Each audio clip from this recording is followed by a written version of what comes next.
नमस्कार मित्रों, CEC Gurukul lectures में आपका हार्दिक अभिनंदन।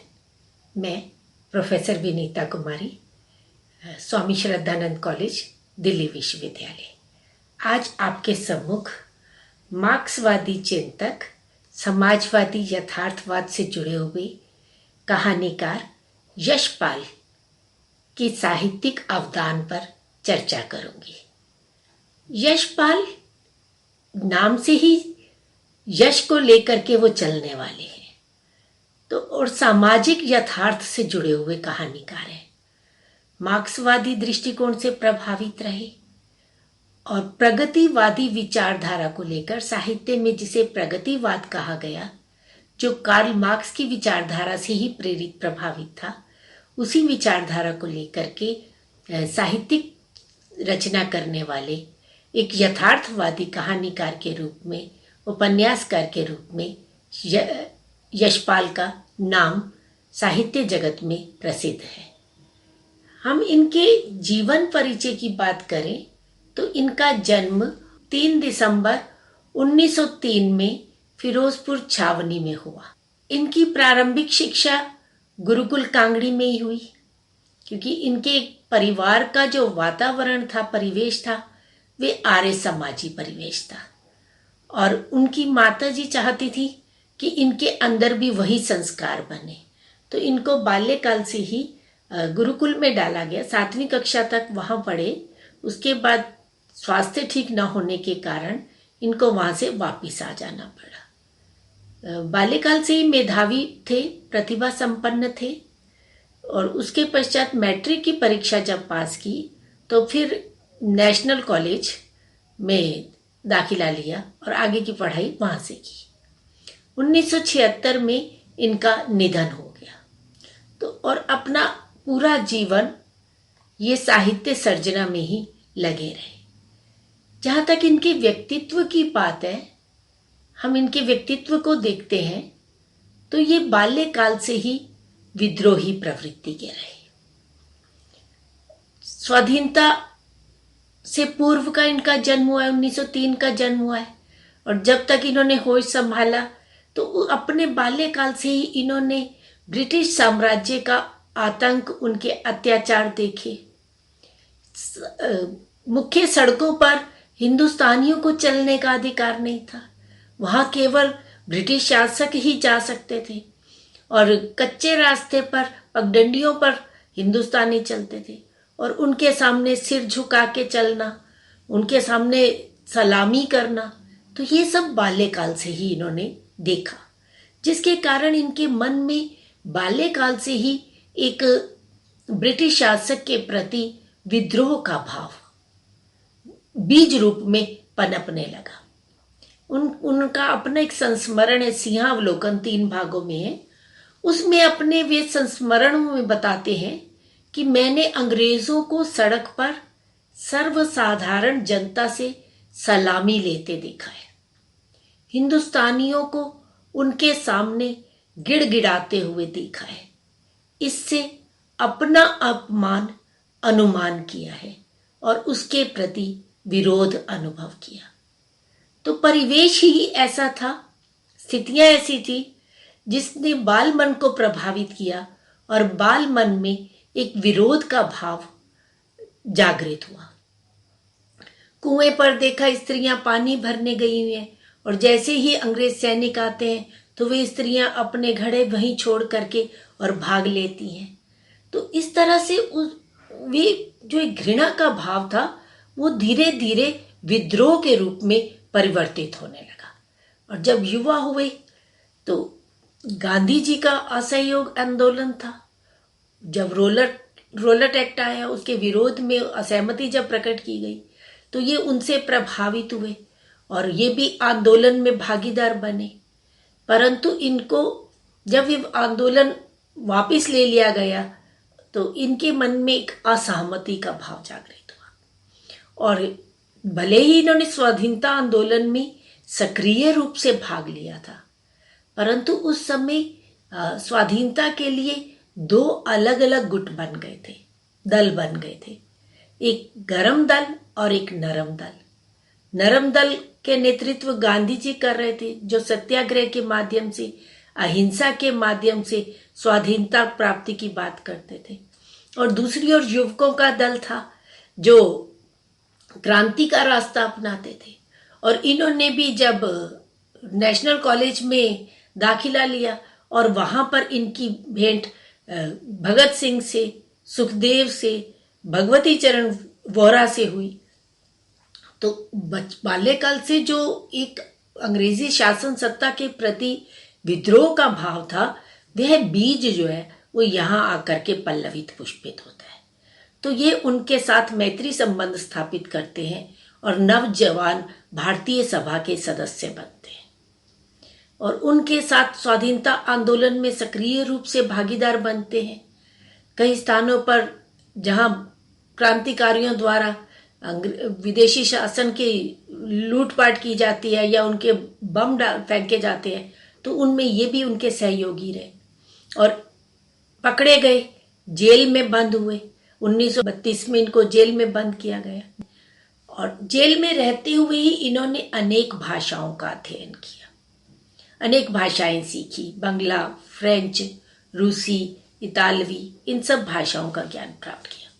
और कविता कहानी लेखन भी इन्होंने जेल में रह करके ही किया। इनका जो पहला कहानी संग्रह है पिंजरे की उड़ान और वो दुनिया, इसकी कहानियां जो है वो इन्होंने जेल में रहते हुए ही लिखी। विचारों से पूरी तरह क्रांतिकारी थे और जेल में रहते हुए ही इन्होंने प्रकाशवती से विवाह किया। ये भी एक बहुत बड़ा क्रांतिकारी कदम था। इनकी पत्नी भी उस समय क्रांतिकारी दल से जुड़ी हुई थी, वे भी स्वाधीनता आंदोलन में भाग ले रही थी।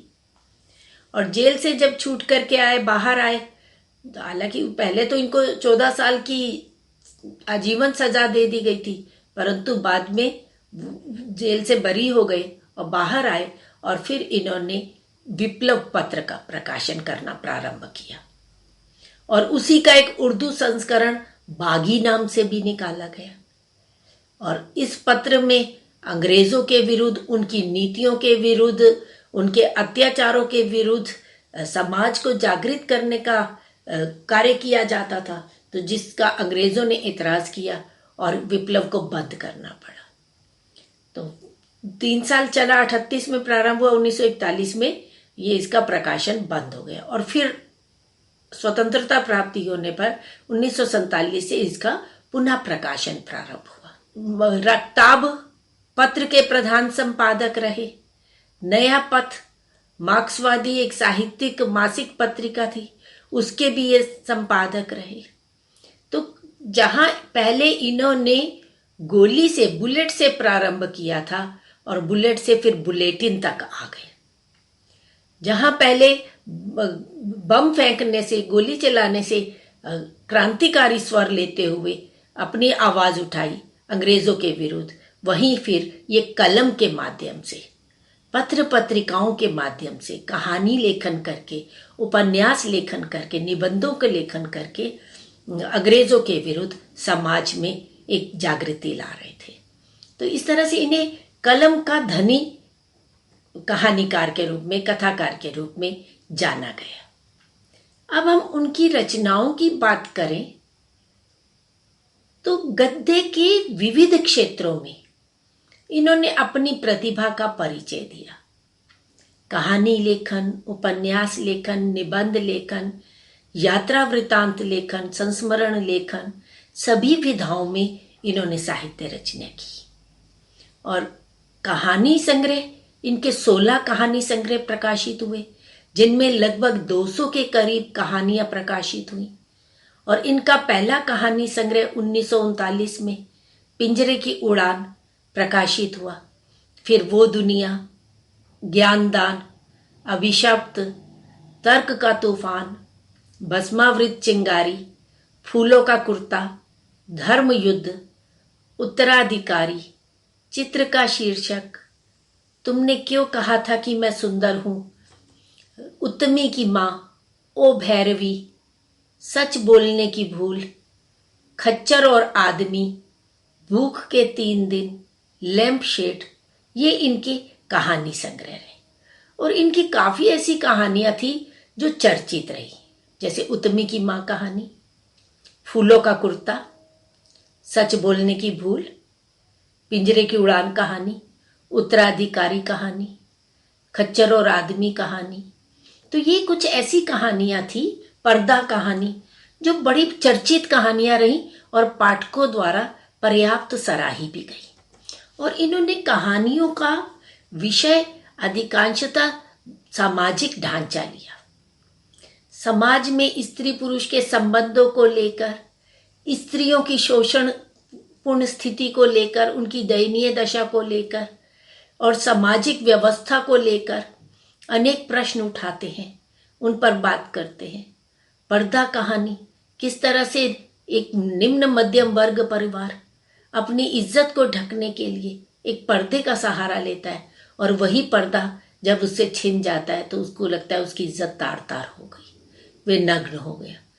फूलों का कुर्ता भी उसी तरह की कहानी है।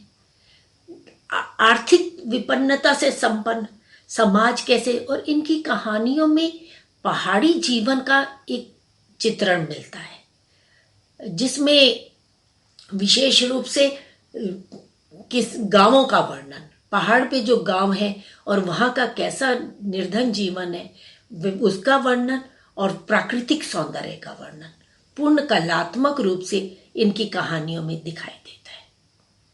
इसी के साथ ही इनकी कहानियों में एक विद्रोह का स्वर भी हमें दिखाई देता है। जो इनका एक व्यक्तित्व था, इनके व्यक्तित्व की पहचान थी, क्रांतिकारी थे, स्वाधीनता आंदोलन में जुड़े रहे, वह स्वर कहीं इनकी कहानियों में भी मुखर होकर के आया है। और समाज में जहां भी शोषण हो रहा था, उस शोषण के विरुद्ध आवाज उठाते हैं। तो इस तरह से एक मार्क्सवादी दृष्टिकोण से प्रभावित होकर सामाजिक यथार्थ को प्रस्तुत करने के लिए प्रतिबद्ध कहानीकार के रूप में यशपाल हमारे सामने आते हैं। कहानियों के साथ साथ यशपाल उपन्यास लेखन में भी प्रतिबद्ध रहे। इनके अनेक उपन्यासकार लोकप्रिय रहे, चर्चा में रहे, और इनका पहला उपन्यास दादा कामरेड था, जो 1941 में प्रकाशित हुआ। स्वयं यशपाल इस उपन्यास की भूमिका में कहते हैं कि पूंजीवाद, गांधीवाद और समाजवाद के संघर्ष के बीच परिस्थितियों, व्यवस्था और धारणाओं में सामंजस्य ढूंढने का प्रयास किया गया है। तो क्योंकि वो वातावरण ही ऐसा था, एक और पूंजीवादी व्यवस्था थी, दूसरी ओर गांधीवाद था, और समाजवाद, ये जो प्रगतिवाद था, तो इन तीनों के मध्य जो एक संघर्ष चल रहा था, उनके बीच में सामंजस्य ढूंढने का प्रयास दादा कामरेड उपन्यास में है। और इसमें राजनीति और रोमांस का समावेश हमें मिलता है। ये पहला ऐसा उपन्यास है, यहां से राजनीति और रोमांस का प्रारंभिक उपन्यास है, और मार्क्सवादी दृष्टिकोण से प्रभावित होकर के लिखा गया है। इसी तरह से इन्होंने 1943 में देशद्रोही उपन्यास की रचना की। इनके अधिकांशतः रचनाएं राजकमल प्रकाशन से ही प्रकाशित हुई हैं।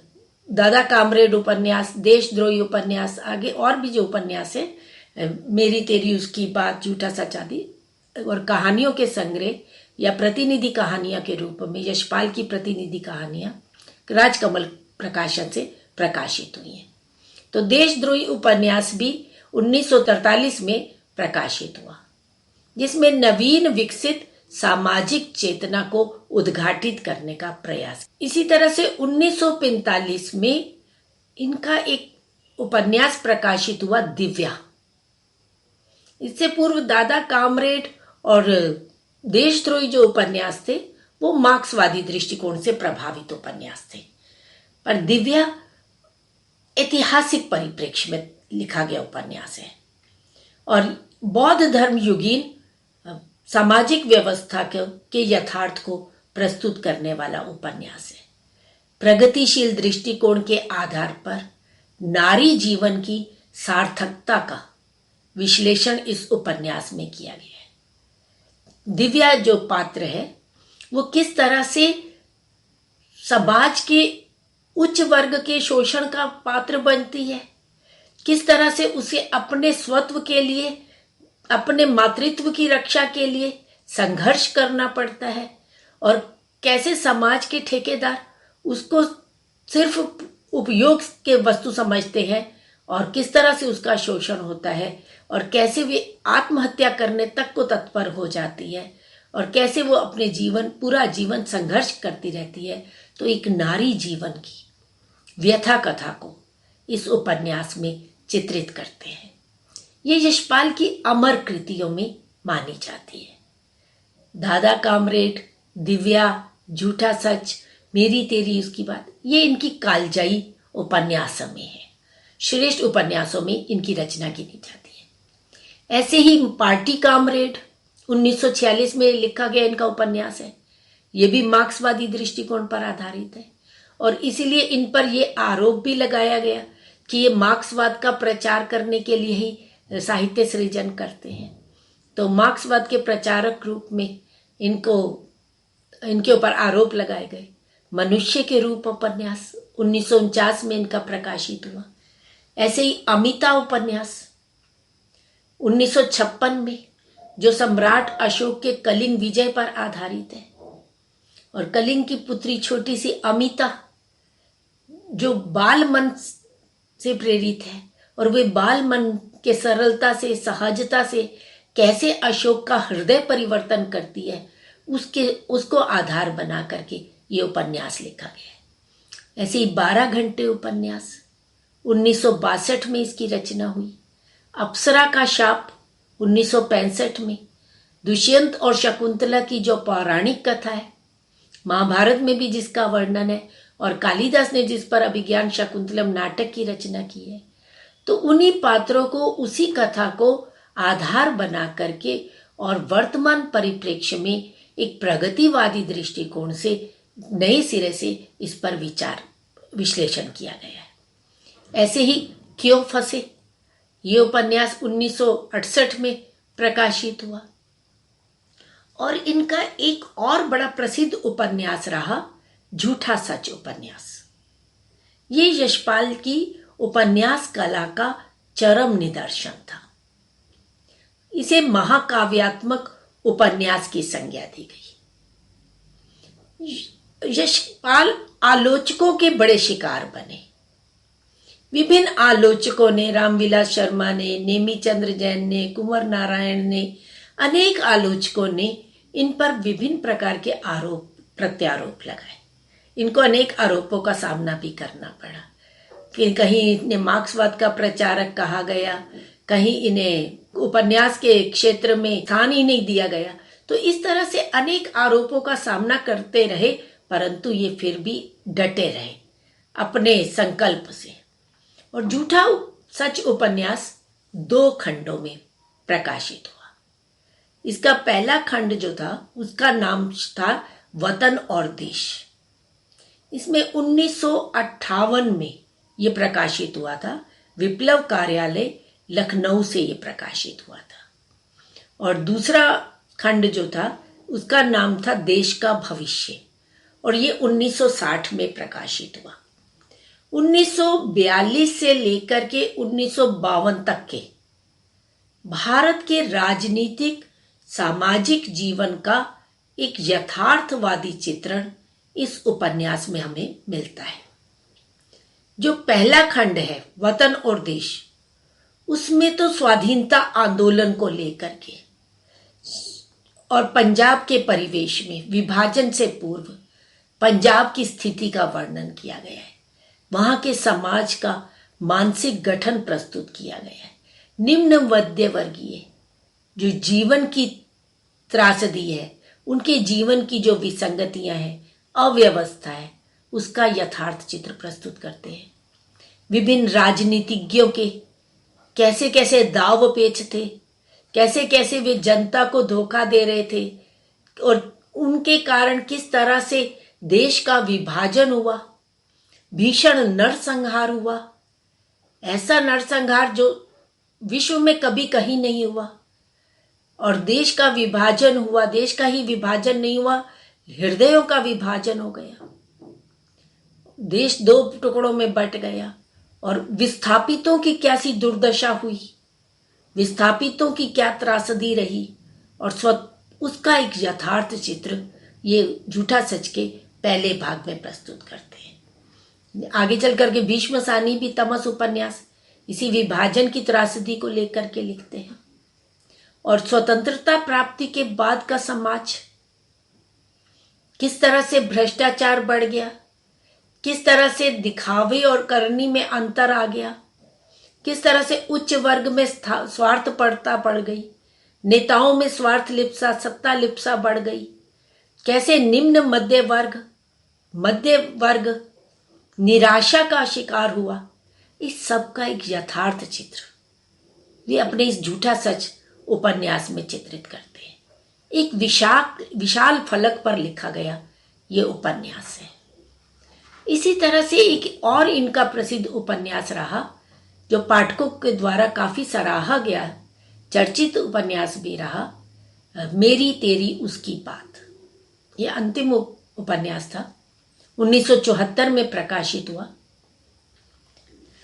इस उपन्यास में भी 1919 से लेकर 1945 तक स्वाधीनता संग्राम के लिए जितनी भी राजनीतिक घटनाएं घटित हुई उनका समाज पर क्या प्रभाव पड़ा उसका एक यथार्थ वर्णन इस उपन्यास में प्रस्तुत किया गया है। राजनीतिक घटनाओं को विश्व राजनीति के संदर्भ में देखने का प्रयास इस उपन्यास में किया गया है।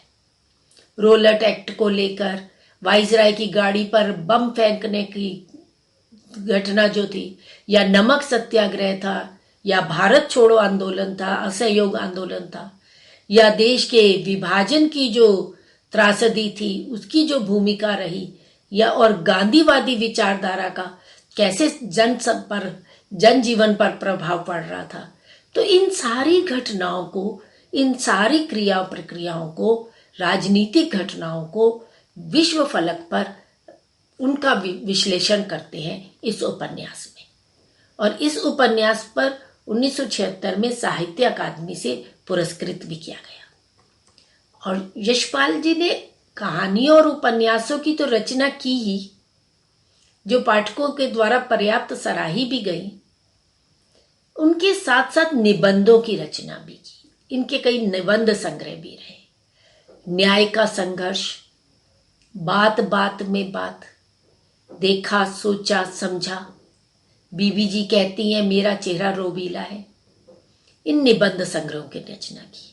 इनके निबंध अधिकांशतः विचार परक थे, व्यंग्य की उनमें तीखी धार थी। और इन्होंने सैद्धांतिक राजनीतिक परक निबंधों की भी रचना की। मार्क्सवाद पर, गांधीवाद की परीक्षा, राम राज्य की कथा, ये इनके सैद्धांतिक राजनीतिक परक निबंध रहे। इसी तरह से यशपाल घूमने के भी शौकीन थे।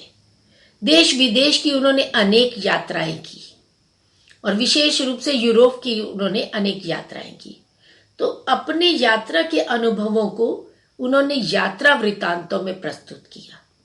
लोहे की दीवार के दोनों ओर, ये उनका एक यात्रा वृत्तांत है जिसमें यूरोपीय पूंजीवादी देशों तथा सोवियत रूस की जीवन पद्धति का अध्ययन मिलता है। वियना, मॉस्को, लंदन, इन 3 महानगरों का जीवन चित्र इस यात्रा वृत्तांत में प्रस्तुत किया गया है। इसी तरह से राह बीती पूर्वी यूरोप की यात्रा का वर्णन है। रोम, काबुल, रोमानिया आदि स्थानों का वर्णन किया गया। इन्होंने एक संस्मरण भी लिखा 3 भागों में, सिंहावलोकन। तो विभिन्न व्यक्तियों से, नेताओं से, क्रांतिकारियों के साथ जो इनके जीवन से जुड़े हुए संस्मरण थे उनका संग्रह है सिंहावलोकन में। इनके साहित्यिक अवदान को देखते हुए, प्रदेय को देखते हुए इन्हें अनेक पुरस्कारों से भी पुरस्कृत किया गया। 1955 में रीवा सरकार द्वारा देव पुरस्कार से सम्मानित किया गया। 1970 में सोवियत लैंड सूचना विभाग द्वारा सोवियत लैंड पुरस्कार से पुरस्कृत किया गया। 1971 में हिंदी साहित्य सम्मेलन प्रयाग से मंगला प्रसाद पारितोषिक पुरस्कार से सम्मानित किया गया और भारत सरकार द्वारा पद्म भूषण सम्मान से भी सम्मानित किया गया। और इनका जो उपन्यास मेरी तेरी की बात थी, इस उपन्यास पर साहित्य अकादमी द्वारा भी उसे पुरस्कृत किया गया। तो इस तरह से मित्रों, आज हमने समाजवादी यथार्थ चिंतक मार्क्सवादी विचारधारा से प्रेरित यशपाल के जीवन, उनके व्यक्तित्व और उनकी रचनाओं के विषय में बात की। इनकी प्रसिद्ध एक कहानी है करवा का व्रत, और इस कहानी पर हम समीक्षा करेंगे अपने अगले व्याख्यान में। धन्यवाद।